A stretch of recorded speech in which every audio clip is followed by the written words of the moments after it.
वहीं महाराष्ट्र के मुख्यमंत्री एकनाथ शिंदे ने इंडिया गठबंधन की रैली को मुंबई के शिवाजी पार्क में आयोजित करने पर सवाल उठाया और उन्होंने उद्धव ठाकरे पर हमला बोलते हुए कहा कि यह दिन शिव सैनिकों के लिए काला दिन है, क्योंकि हिंदू हृदय सम्राट कहे जाने वाले बाला साहेब ठाकरे ने जिस मैदान से देश का मार्गदर्शन किया, उसी मैदान पर हिंदूवादी सावरकर का अपमान करने वालों के साथ बैठकर सभा ले रखे हैं।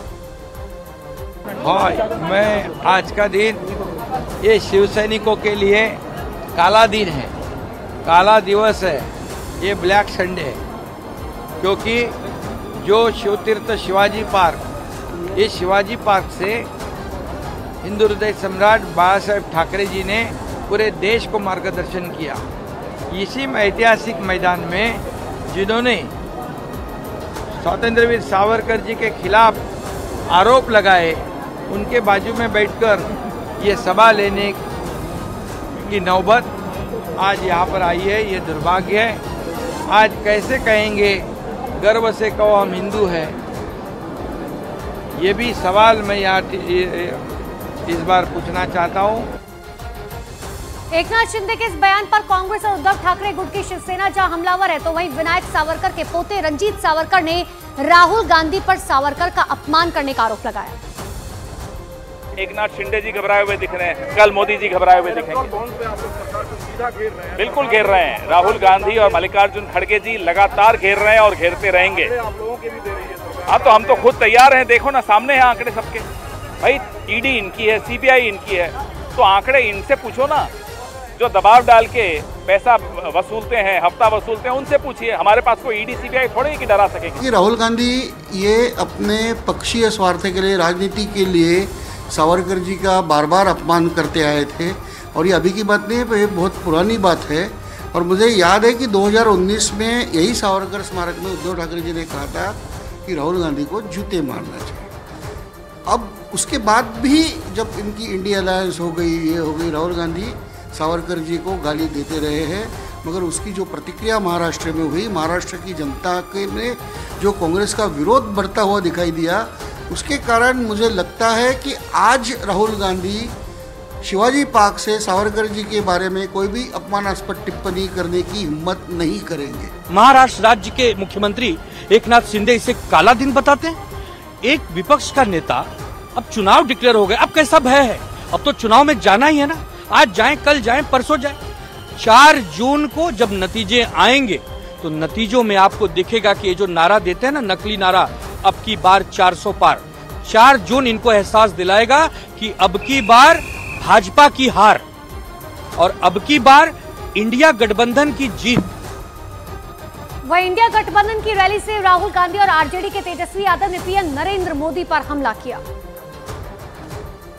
शक्ति की मैं बात कर रहा हूं। उन्होंने उनका गला पकड़कर उनको बीजेपी की ओर किया है, और वो सब डर के गए हैं। नरेंद्र मोदी भाइयों और बहनों सिर्फ मास्क है, मुखौटा है।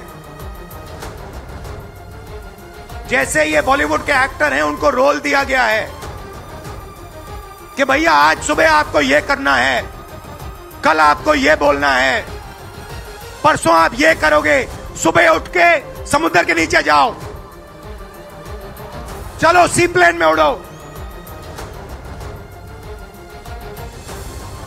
56 इंच की छाती नहीं है, खोखला व्यक्ति है।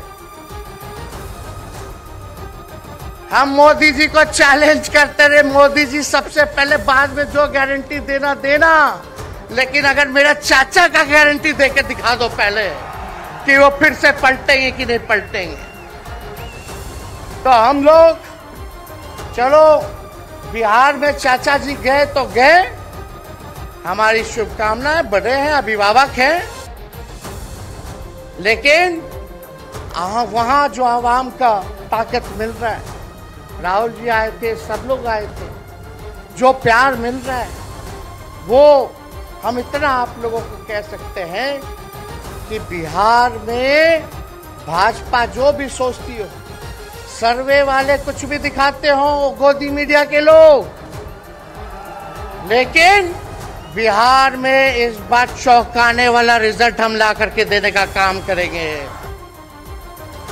वहीं बीजेपी ने इस बात का दावा किया कि वो 400 पार जाएगी और कुछ लोग 4 का आंकड़ा भी पार नहीं कर पाएंगे। 4 जून को 400 पार संजोग है, लेकिन है कि नतीजे 4 जून को आ रहे हैं। हमने तो 400 पार का नारा आज से 2 महीने पहले लगा दिया था। इंडिया गठबंधन के मन से एनसीपी के शरद पवार ने भी मोर्चा खोला और बीजेपी के नारे मोदी की गारंटी पर बीजेपी को घेरते हुए कहा, ये झूठी गारंटी है।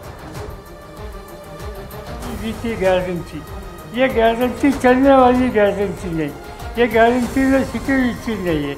और इसलिए गलत गारंटी देकर, गलत आश्वासन देकर उन्होंने एक हम लोगों को अलग रास्ते पर लेने की कोशिश की।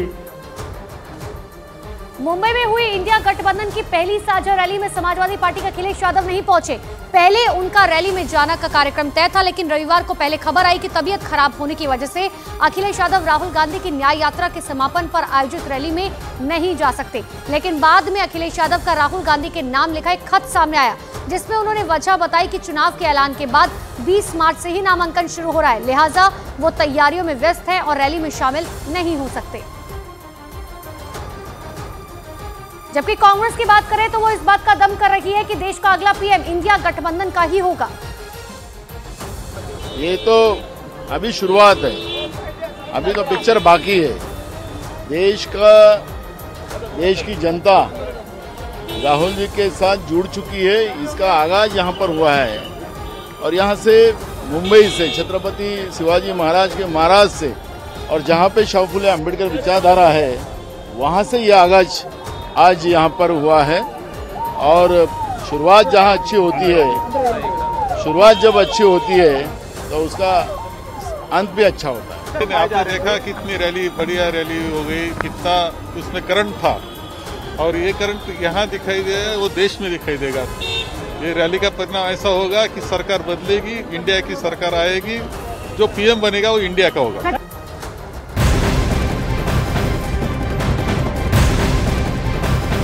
वहीं महाविकास अघाड़ी के सीट शेयरिंग फॉर्मूले का आधिकारिक ऐलान हो सकता है। महाराष्ट्र की 48 लोकसभा सीटों पर सीट शेयरिंग फॉर्मूले को तय करने के लिए महाविकास अघाड़ी में चल रही खींचतान आज सुलझ सकती है। महाविकास अघाड़ी के नेताओं का इस बात का दावा है कि फॉर्मूला तय हो चुका है और इसका आज आधिकारिक ऐलान किया जाएगा।